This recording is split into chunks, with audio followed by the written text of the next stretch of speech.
¿Está listo para acompañarnos a nuestro acostumbrado recorrido económico y financiero? Vamos a hacerlo. Presentamos titulares a continuación para ver allí una abreboca de los temas que vamos a abordar. Calienta el ambiente electoral en México. Candidatos fueron formalmente presentados por sus respectivos partidos. ¿Qué se disputa en clave geoeconómica? Queremos adentrarnos en este asunto.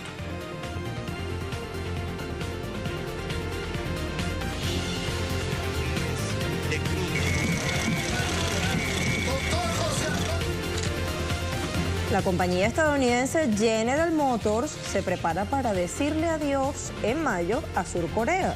Una de sus plantas en Gunsan cerrará y el presidente Moon Jae-in ya dice que esto es un poderoso revés a sus planes de estimular el empleo, sobre todo en la juventud.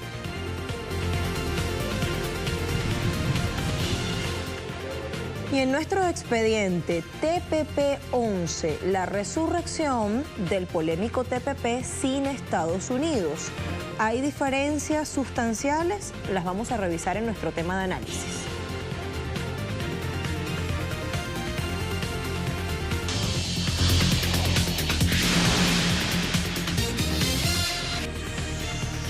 Comencemos rápidamente con el desarrollo de nuestros temas. Este domingo los partidos políticos en México formalizaron la presentación de sus candidatos rumbo a las presidenciales del venidero 1 de julio. Queremos profundizar en clave geoeconómica. ¿Quién propone qué? Vayamos adentrándonos a este asunto. El candidato del PRI, José Antonio Meade, exsecretario de Hacienda y abanderado por el presidente Enrique Peña Nieto, es recordado por su gestión al frente de los gasolinazos y la liberalización de los precios de los combustibles, política que ha provocado tan solo en enero un incremento del 40% y un evidente impacto en la cesta básica por el consecuente aumento de los costos de fletes y transportes. Sin embargo, Meade se presenta como un servidor público que ayuda y escucha al pueblo. Toda mi trayectoria de sector público he hecho lo mismo, saludar, escuchar y preguntar cómo apoyo, cómo ayudo, cómo hacemos que México sea mejor. Del otro lado de la acera está el virtual favorito en todas las encuestas, el candidato del partido Morena, Andrés Manuel López Obrador, quien ha dicho oponerse a la reforma energética del presidente Enrique Peña Nieto, que ha supuesto la entrega de grandes reservas petroleras a las transnacionales, así como licitaciones en aguas abiertas y profundas del Golfo de México y la libre venta de combustible en gasolineras privadas. López Obrador también ha prometido frenar los abusos y gastos excesivos en el gobierno. Me comprometo a eliminar la corrupción y la impunidad. Serán abolidos fueros y privilegios. Se acabarán lujos, abusos y el despilfarro en el gobierno. Así las cosas, México se debate entre dos modelos. Por un lado, la continuidad de recortes, tarifazos, privatizaciones y entrega de recursos petroleros a empresas extranjeras, frente a una propuesta más independiente de inversión nacional, convergencia del sector público, privado y social, de protección a los salarios y de freno a los aumentos constantes de servicios. Y como siempre, el petróleo es un factor determinante. En el caso de las renegociaciones del Tratado de Libre Comercio para América del Norte, Telecam, ahora el secretario de Economía mexicano, Ildefonso Guajardo, está ofreciendo a la delegación estadounidense, a cambio de que este país no abandone el tratado, por vez primera incluir en la séptima ronda, que iniciará exactamente el 25 de febrero próximo, nada menos que el sector energético. Guajardo, quien recibió las llaves de la ciudad estadounidense de Laredo, en Texas, también ofreció incluir el comercio electrónico como parte de las necesidades actuales del mercado entre México y Estados Unidos, reconociendo que hace 22 años México no quería incluir el petróleo hasta que hoy sus autoridades autoridades han decidido mandar con esto un mensaje de hermanamiento y convivencia a pesar de las diferencias. Visto así, podría este ofrecimiento explicar la reciente afirmación de la delegación de Estados Unidos, del jefe de Comercio Exterior, Lighthizer, según la cual las cosas van mucho mejor con México que con Canadá. Un cambio repentino de luces a juzgar por las últimas y reiteradas hostilidades. Y Canadá que dice que Estados Unidos es egoísta y solo quiere negociar a su favor.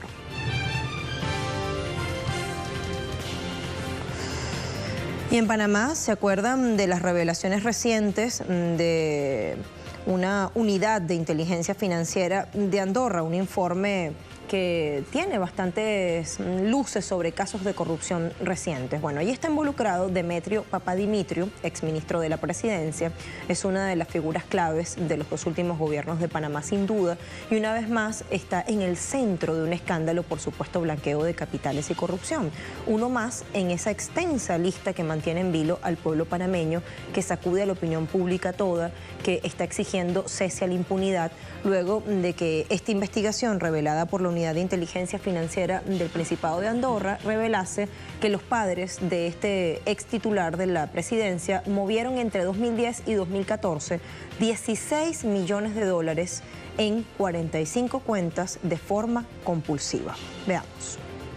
Un caso más de corrupción en Panamá, ya se vuelven habituales, pero lo importante de este caso es que fue el principal asesor de campaña del presidente y no ha podido responder un solo caso el señor Varela sobre la participación de Papadimitriou en las coimas de Odebrecht y ahora en el caso de Blue Apple. Recordemos que el escándalo de las tierras de Juan Hombrón se dio precisamente siendo Papadimitriou el ministro y el padre de Papadimitriou uno de los beneficiados. Se trata de un hombre que gozó de poder en este país.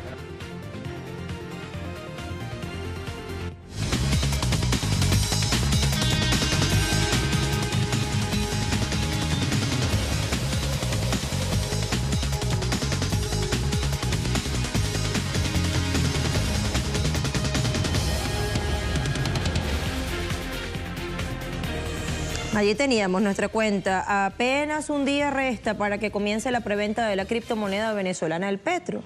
Queremos refrescar a continuación algunos datos. ¿Por qué es una alternativa frente al bloqueo estadounidense? ¿Qué la hace inédita a esta iniciativa? Todo sobre su operatividad y condiciones está contenido en ese libro blanco o white paper. Vamos a ver. El Petro será una moneda digital que facilitará las transacciones internacionales del país. Tendrá el mayor respaldo del mundo basado en las reservas de petróleo, gas, oro y diamantes de la nación. Será gestionado por un equipo de expertos en las áreas económica, financiera, tecnológica, mediática y legal que integran la Superintendencia de la Criptomoneda de Venezuela y el Observatorio de Blockchain que regirá las políticas de diseño y uso del Petro. Con el Petro, Venezuela gana en seguridad en la gestión de sus operaciones financieras y obtiene un canal para el financiamiento internacional libre de la intervención de terceros, de la acción especulativa de bancos internacionales y calificadoras de riesgo. Con la creación de su propia criptomoneda, Venezuela se posiciona a la vanguardia en la construcción de un nuevo sistema financiero descentralizado, que progresivamente se hace menos vulnerable a la manipulación de los poderes económicos que no responden a las normas del derecho internacional. Busca la democratización de las finanzas y la revalorización de todas las monedas en un escenario de asedio por las sanciones de Donald Trump y la escalada inflacionaria en Venezuela impulsada por el dólar ilegal. El Petro se enmarca así en la creación de un sistema monetario más sano que sirva a los pueblos y no a los imperios.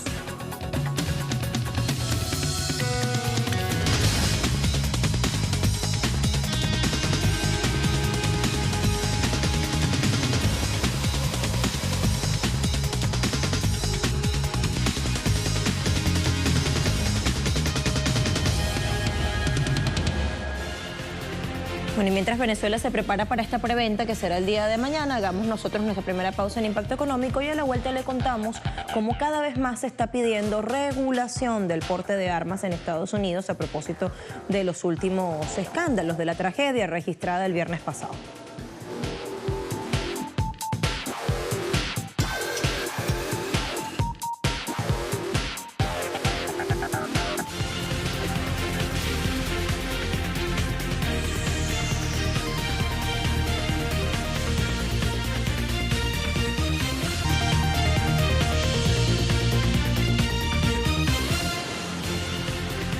a raíz del anuncio que hizo la semana pasada la compañía estadounidense General Motors de cerrar una de sus fábricas en la ciudad de Gunsan, a 270 kilómetros al sur de Seúl, Corea del Sur, el presidente Moon Jae-in dijo que será un duro golpe para la cuarta economía más grande de Asia, por lo cual ha solicitado expresamente a los ministerios pertinentes potenciar la actividad económica en esa zona para suplir las pérdidas que podría generar el cese de operaciones de la mencionada automotriz. Hasta mayo operará esta planta de Gunsan y por estos días decidirán el destino de otras 3 que están instaladas en territorio surcoreano.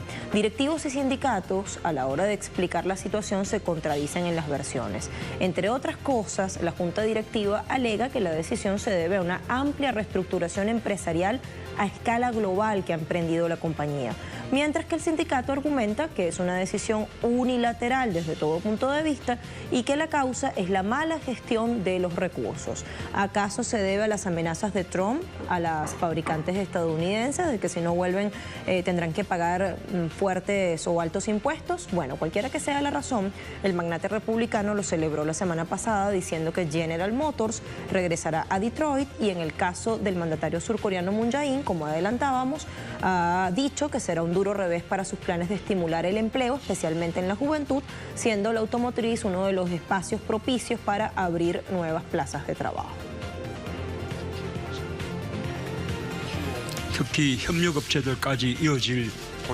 La disminución en el empleo en General Motors y los subcontratistas será especialmente difícil de soportar para la ciudad de Gunsan y la provincia de North Jeolla. Los exhorto a que estudien agresivamente las posibles medidas institucionales y encuentren medidas urgentes para hacer frente a los despidos. Pido al gobierno que actúe firme y severamente contra medidas proteccionistas irrazonables, como la presentación de quejas a la Organización Mundial del Comercio y la verificación de violaciones del Acuerdo de Libre Comercio entre los Estados Unidos y Corea del Sur.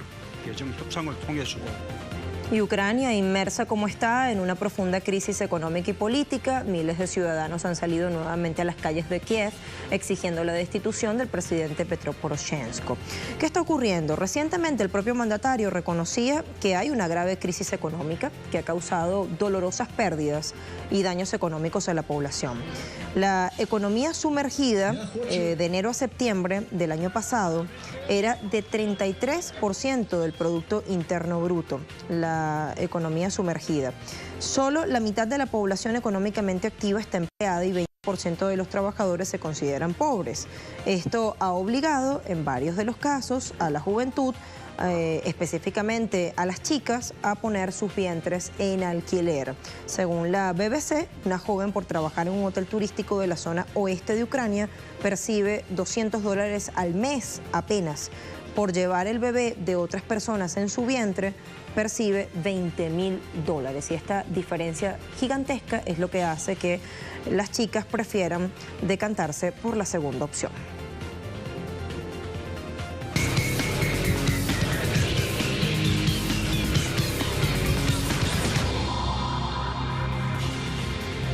Estados Unidos definitivamente se presenta como el país de las contradicciones, especialmente cuando se trata de la seguridad de sus ciudadanos, porque por un lado prohíbe el cuento de la Caperucita Roja en sus colegios, pero no hace lo mismo con el porte de armamento. Aunque parezca mentira, después de que en un colegio de Florida un joven de 19 años de edad tiroteó a mansalva a varios de sus excompañeros en el colegio Marjory Stoneman Douglas y mató a 17 personas, en ese mismo estado, Florida, repito, este fin de semana hubo una gran feria de armas. No habían pasado siquiera 3 días del lamentable acontecimiento que generó muchísima conmoción, como es natural, cuando la industria armamentista estaba haciendo de las suyas una vez más. La feria de armas está abierta a todo público, la entrada cuesta menos de $13. Niños menores de 12 años no pagan por entrar dentro de un enorme muestrario de armamento de fuego y de diferente tipo de calibre, miras telescópicas, ropa de camuflaje, cuchillos, machetes y un largo etcétera de accesorios de combate para el disfrute, pongamos entre comillas el verbo, de los amantes del plomo. Así se vende la industria de las armas en la primera economía mundial.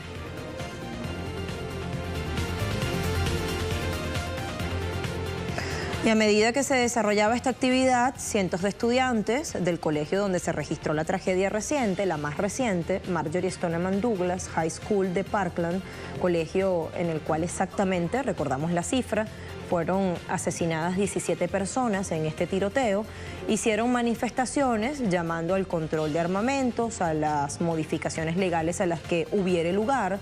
Sin embargo, distintos analistas destacan que no hay voluntad gubernamental para establecer una nueva regulación del porte de armamento, porque la Asociación Nacional del Rifle tiene poderosos intereses económicos y paga a congresistas, tanto demócratas como republicanos, entre ellos Marco Rubio, para que estos hagan los favores correspondientes dentro de las cámaras respectivas, dentro del Senado o de la Cámara de Representantes, según sea el caso, para evitar la aprobación de leyes que impidan, como hoy en día está permitido, el porte de armas en la ciudadanía estadounidense.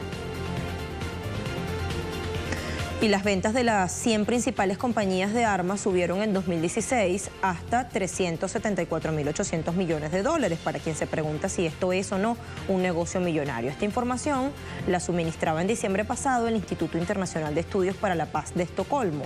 Y el aumento significativo es generado por los crecientes programas de armamento, operaciones militares y tensiones regionales agudizadas.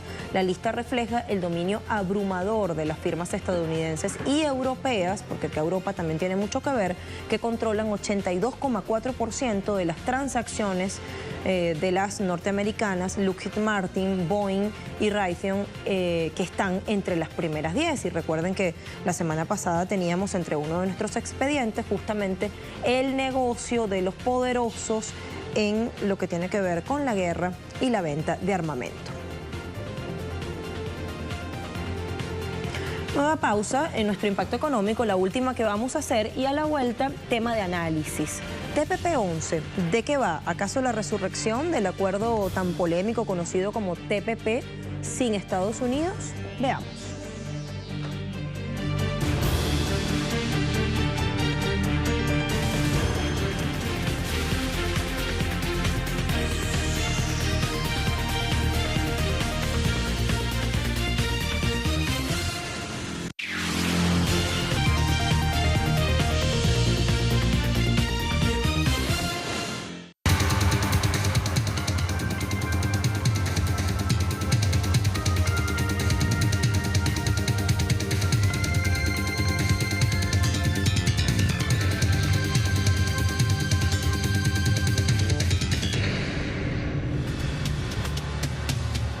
Bien, hablemos de lo que parece será la resurrección del Acuerdo de Asociación Transpacífico, conocido más popularmente como TPP, después de que el presidente Donald Trump dijo que retiraba definitivamente a Estados Unidos, como lo prometió en su polémica campaña.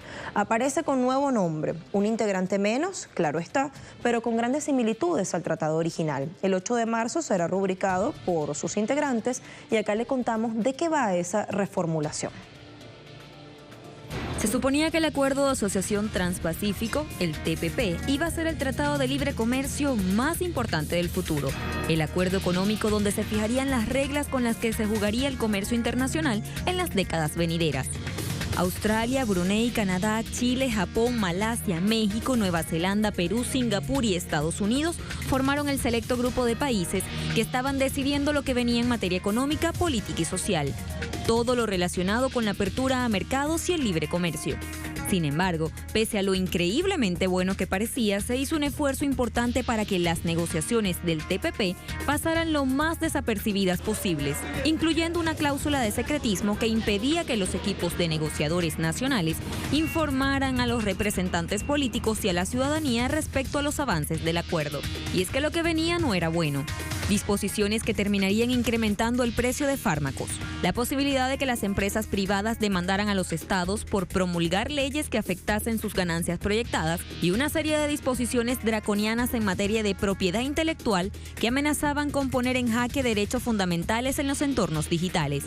Mientras las negociaciones avanzaban, las demandas ciudadanas por mayor transparencia aumentaban. Más tarde hubo un giro inesperado. En noviembre de 2016, Estados Unidos anunció que se retiraba de la negociación. Tras la negativa de la administración de Donald Trump a ratificar el TPP original, los 11 países restantes se plantearon, en una reunión celebrada hace menos de un año en el balneario chileno de Viña del Mar, la posibilidad de seguir adelante con el acuerdo. Estuvieron a punto de alcanzarlo en la cumbre del Foro de Cooperación Económica Asia-Pacífico, APEC, celebrada en Vietnam el pasado mes de noviembre, pero las reticencias a última hora de Canadá impidieron la rúbrica del documento final, que por fin será suscrito en Chile, mientras el país norteamericano se mantiene enfrascado en unas duras renegociaciones del Telecán que comparte con México y Canadá. Y entre los cambios está el nombre. Fíjense estos dos apellidos que se incorporan. Acuerdo Amplio y Progresista de Asociación Transpacífico, CPTPP o TPP-11. Así se le conocerá a este acuerdo en la nueva etapa que emprenderá a partir del 8 de marzo. En esencia es el mismo TPP, se dice, una vez que se revisan los documentos, aun cuando hay mucho secretismo en la negociación, pero las diferencias más básicas se sitúan en las áreas que vamos a mirar. Las economías de los 12 países reunidos en torno al TPP sumaban 28 billones de dólares, que representaban 37,4% del PIB global y 25,9% del comercio mundial, en un mercado de 800 millones de personas. Ahora, las economías de las naciones del TPP-11 reúnen 14% del PIB mundial y 15% del comercio mundial, reuniendo una población de 500 millones de personas. El TPP requería 85% del PIB combinado para ser ratificado. Esto significaba que bastaba con que Estados Unidos, que representaba 60% del PIB del TPP, lograra consenso con algunos países del acuerdo para lograr echarlo a andar. El TPP-11, por otro lado, contempla como suficiente que 6 de los 11 países miembros firmen para que sea ratificado, entrando en vigor 60 días después de ser asignado. El acuerdo TPP-11 tiene el mismo contenido ya negociado en el TPP. La diferencia estriba en que en esta reedición los ministros de comercio de los países del TPP-11 llegaron a un acuerdo en noviembre de 2017 para suspender 20 artículos del acuerdo, que formaban parte del paquete de disposiciones de la administración de Barack Obama, que tenía como prioritarias en las negociaciones del TPP original. Puntos sobre propiedad intelectual e industrial deberán esperar. Los artículos suspendidos por consenso de los países miembros del TPP-11 están relacionados con la inversión, la propiedad intelectual y los productos farmacéuticos.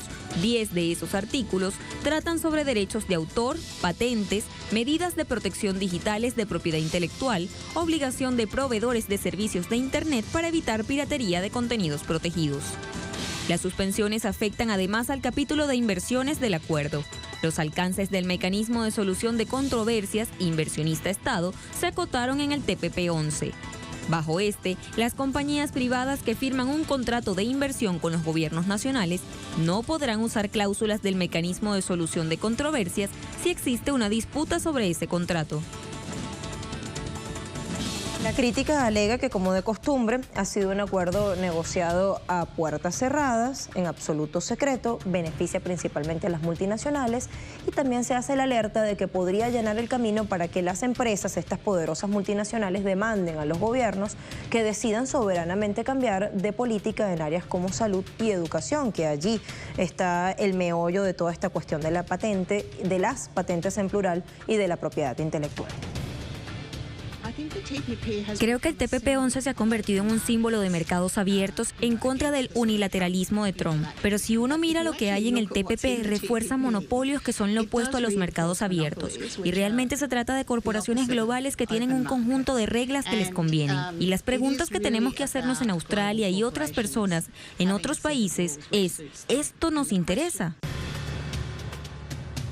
Ahí está, ¿por qué no se convoca a los pueblos? ¿Por qué tanto secretismo? ¿Cuánto realmente interesa a los pueblos del mundo, no solo de nuestra región, un acuerdo que promueva la privatización, y desincentive el empleo? Bueno, ahí está la cuestión, el debate abierto. Sigamos abordándolo desde Impacto. Hasta pronto.